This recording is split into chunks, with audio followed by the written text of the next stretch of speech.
L'année dernière, on a eu presque 5 inondations dans l'année. هي هذيك صار الجفاف كما قلت يقعدوا ناقصين في العلفة يقعدوا ناقصين في التبن. Depuis septembre, on a commencé à voir la mer avancer beaucoup plus rapidement. Ça affecte l'économie. A gente tenta gritar, a natureza ela tenta gritar junto com a gente, né?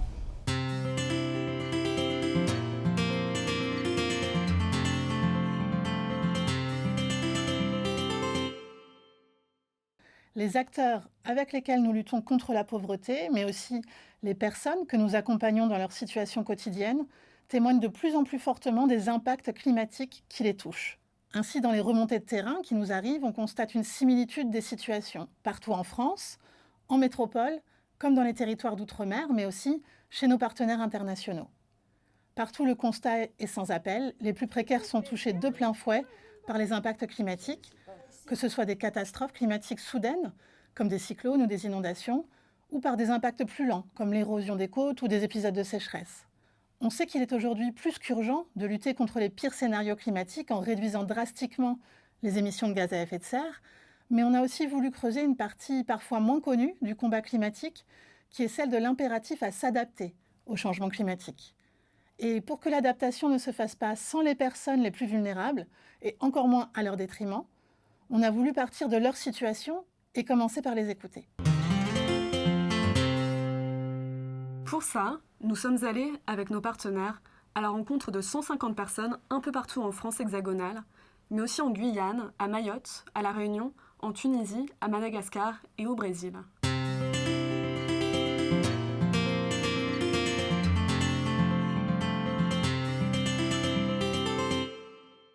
Je m'appelle Walakou Rosalie. Je m'appelle Auxilia Renaud. Madame Suitman Christelle. Charles Pamela. Je m'appelle Yael Montpera. C'est Monerville Siméon. Chaumet Nicolas. On a souffert un peu avec le changement climatique ici. Il y a toujours des inondations, de la sécheresse. Moi, j'habite près du fleuve. Je suis déjà touchée plusieurs fois par l'inondation. Il y a beaucoup de personnes qui ont eu des pertes au niveau matériel, au niveau maison, au niveau animaux, au niveau abattis. On n'avait ni endroit où loger, ni de nourriture, ni d'eau potable. Tout était parti dans l'eau. D'habitude, c'était tous les 7 ans que on avait une montée et on était préparés. L'année dernière, on a eu presque 5 inondations dans l'année. Moi, j'ai dû déménager parce que c'est toujours sous l'eau. Tout récemment, il y a eu la sécheresse qui a frappé très fort la communauté amérindienne de Camopi. Donc on a vraiment vu le fleuve s'assécher d'une façon incroyable.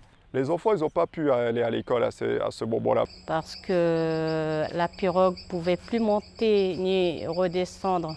Il y a des personnes qui peuvent tomber malades et les risques qu'il y a, c'est qu'ils ne peuvent pas aller au dispensaire pour se faire consulter ou autre. Ça affecte l'économie, donc ça affecte nos abattis, nos maniocs.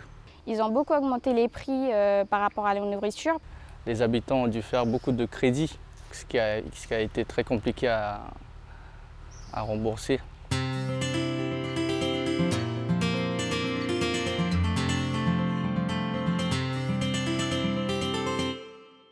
عمري كامل من عرسنا نعيش في البلاصة دي. عندي في البقر والغلم والدجاج وما لازم نقول لك. الطقس فضل ممكن تبقى ممكن عام ونص جد جفاف تقول لك خلت الناس والعباد وكل مخصوصين. وهم كما قلت تقول لك تخصص زاد.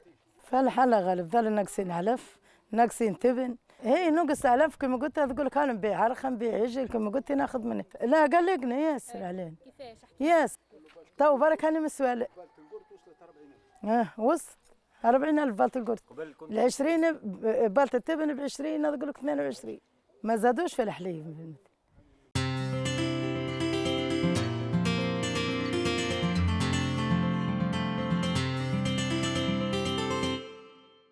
Ya, za lemre saketma betanda zoris ni anarako. Saf Leoni Lidien. Ia madali soalizem. Zay tamran being tunga dia sair nga mafé. Dub zeng zay to. Lozab terka eftra fanjava ran be na malenin rut. I malen beng tena nisy fiantraikany tamin'ny fambolena. Izy ka na ny lavanisiny na ny vokatra fontsy. Mbola hitantsika ary mani ino fiantraikany mbola hitantsika ary le trasy ary da hoe potika tanteraka zany le famboleen'olona tatya ny tranon'olona taty hoe toeram-ponenana zany toeram-pambolena ny fiompiana potika daholo sy hoe potika ny ranobe. Daridaran-jaza satria raha nakatry ny hegny fo zegny navoty olo koa zegny nagnavotro tegna le nagnano zegny ny raha nisy taminay tamin'ny ranobe. Ny ara-pahasalamagna mazava ho azy rehefa avy manitondra drano io misy aretigny koa nentin'izy resaka toy ny fivalagna na tahata le tazomoka somary niakatra Zaho tsy mahita fanevitry aminay aty karaha fambolena fo. Tsy mahay amin'izegny za tsy haiko manzegny tegna ino raha tokony ataontsika amin'ny fivoavoan'izy ity.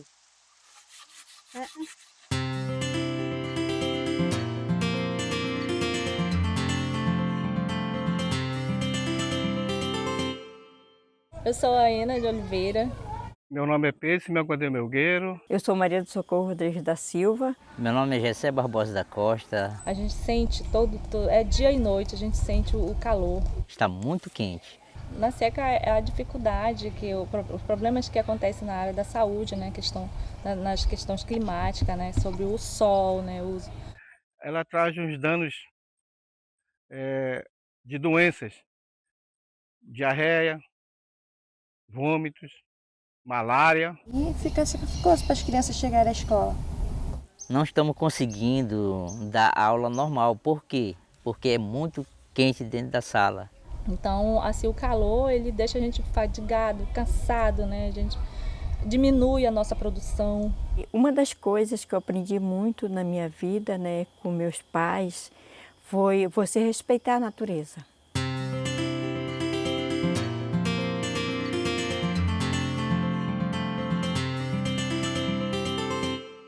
Bernard Boulet, je suis agriculteur ici à Tarningan depuis 1988 et on a continué de développer l'exploitation sans se soucier de ce qui allait nous arriver parce que la mer était certes près mais loin quand on regarde côté de la côte. Et puis depuis 7 ans, on a commencé à voir la mer avancer beaucoup plus rapidement. Des tempêtes qui sont de plus en plus méchantes. Hein, et aujourd'hui, on voit les vagues des étables quand la mer est déchaînée.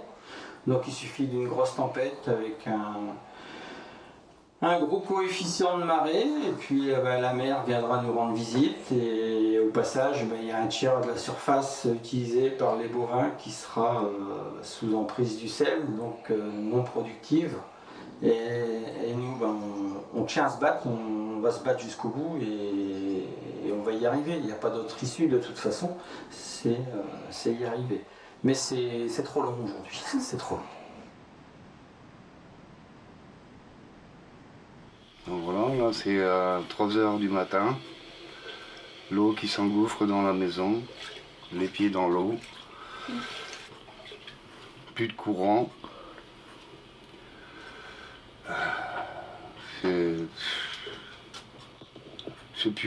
J'avais plus de voix là, j'étais... je sais pas quoi dire. J'ai juste masse d'eau là, c'est... Vous êtes démunis ou vous pouvez pas lutter contre ça, vous pouvez rien faire. Ça vous démoralise, ça vous sape le moral, vous vous sentez impuissant. Voilà, impuissant. Là, il pleut, mais cet été on va crever de chaud. Et l'hiver prochain, ça va pleuvoir encore plus. Non, on n'est pas tous égaux. Non, parce que c'est toujours les mêmes qui s'en sortent de toute façon. Hein. C'est toujours les mêmes qui s'en sortent. Quand on n'a pas d'argent, on n'a pas d'argent. Hein. Partout, on voit non seulement que la précarité rend plus vulnérable au choc climatique, mais aussi que les événements climatiques font basculer des personnes dans la précarité. Et ces événements ne touchent pas juste leur porte-monnaie, ils bouleversent tous les aspects de leur vie. Le logement, la santé, l'accès à l'eau et à l'alimentation, l'école des enfants, la vie sociale, le bien-être, le moral, tout. Face à ces constats, la première réponse, c'est bien sûr de réduire nos émissions de gaz à effet de serre. Mais il faut aussi s'adapter. Et pour cela, une règle simple. Personne ne doit être laissé de côté. Concrètement, cela veut dire mieux prendre en compte les personnes et les territoires vulnérables dans les politiques d'adaptation, mieux cartographier les risques, reconnaître les savoirs des habitants et des peuples autochtones, et mieux préparer les populations en les informant clairement. C'est aussi donner aux habitants une vraie place dans les décisions avec des comités citoyens dotés de moyens. Cela veut aussi dire protéger de manière juste et inclusive, en garantissant l'accès aux besoins essentiels, notamment par l'encadrement des prix, en faisant évoluer le système d'assurance pour protéger aussi celles et ceux qui en sont aujourd'hui exclus, ou qui le seront demain, et en soutenant les politiques d'adaptation dans les pays vulnérables, en veillant à ce que les financements arrivent réellement jusqu'aux communautés locales. Enfin, il ne suffit pas simplement de réparer.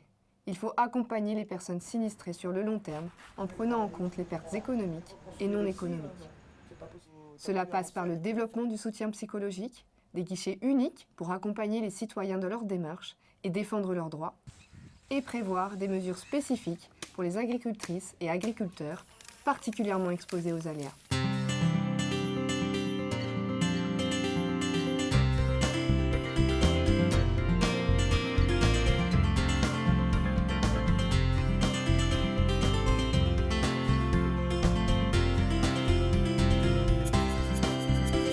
L'adaptation doit être ambitieuse, juste et solidaire. Parce qu'une société vraiment résiliente, c'est une société qui protège d'abord les plus vulnérables.